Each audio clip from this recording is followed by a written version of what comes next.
Hi there, and thanks for joining us. I'm Alexis Rogers. In just about an hour, the state trooper who shot and killed Ricky Cobb II will face a judge for the very first time since being charged with murder.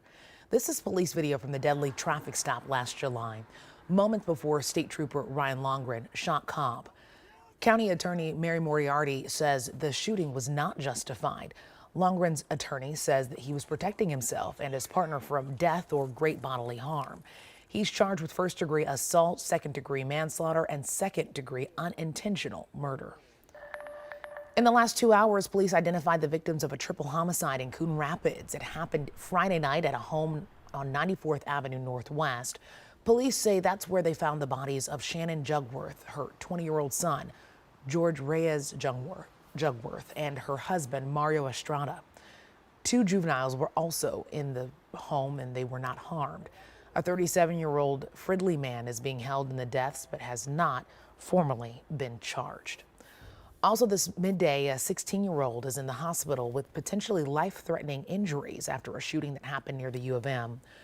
Campus police say that they found the teen on 5th Street early on Sunday morning. A 35-year-old is under arrest. Police believe a fight escalated into gunfire after the teen broke out the window of the suspect's vehicle. Well, melting ice is not something we normally need to worry about in January, but after an incident on Lake Minnetonka, the DNR is warning people to rethink plans. South Lake Minnetonka police say they rescued someone who was riding a four-wheeler that went through the ice. It happened at the end of Clay Cliff Drive around 7 last night. Crews say dense fog made the rescue efforts even more difficult. DNR officials stress that ice forms differently in every bay. You should be checking the ice thickness frequently before you go out. Also, wear life jackets and bring ice picks so you can pull yourself out of the ice if you do fall through. Definitely have concerns about people going out there. We've seen people driving on the ice. It's not recommended. Obviously, ice is never safe. We say that all the time. But we have seen vehicles and ATVs on the ice. Well, we do have details on the DNR's ice thickness guidelines at KARE11.com. Well, right now we're headed to the 40s and actually seeing some sun, Ben. It was funny, I was in the newsroom and, we only have a couple of windows and people were like, is that the sun? They sounded like Annie. It's tomorrow.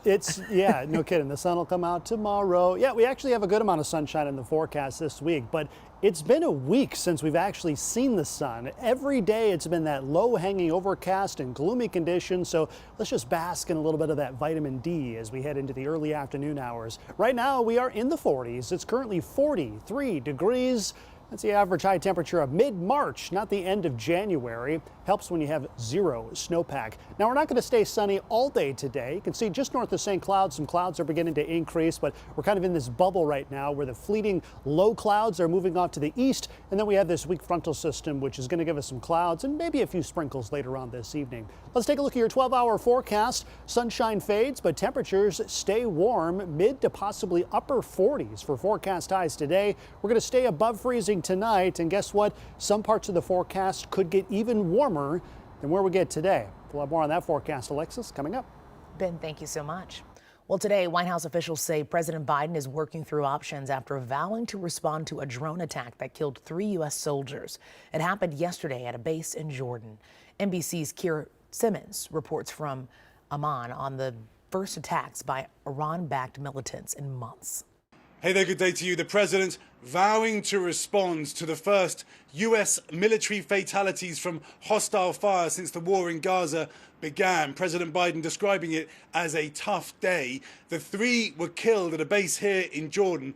34 were injured, 8 evacuated for higher level care. A group backed by Iran is being blamed for the attack, but today Iran attempting to distance itself from the attack, saying it does not send orders to its proxies. National Security Council spokesman John Kirby telling Today they are looking at options while saying the US does not want a war with Iran. Still, some Republicans are saying it is now time for strikes inside Iran, saying a stronger message needs to be sent, while allies of the US in this region warning of further instability. Well, back here at home, Minnesota Senator Tina Smith stopped by our studios this morning, and she tells me the president is balancing his response to those attacks with other ongoing conflicts.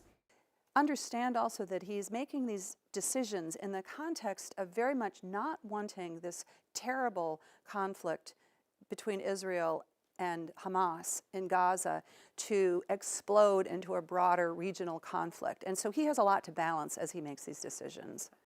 And of course, we're also following a series of reported swatting incidents against members of Congress, including Minnesota Representative Tom Emmer. Emmer tweeted that his family was targeted with a prank 911 call Saturday night. He says luckily no one was home and no one was injured. The Wright County Sheriff's Office followed up just over an hour ago, saying the call reported a possible homicide hostage situation.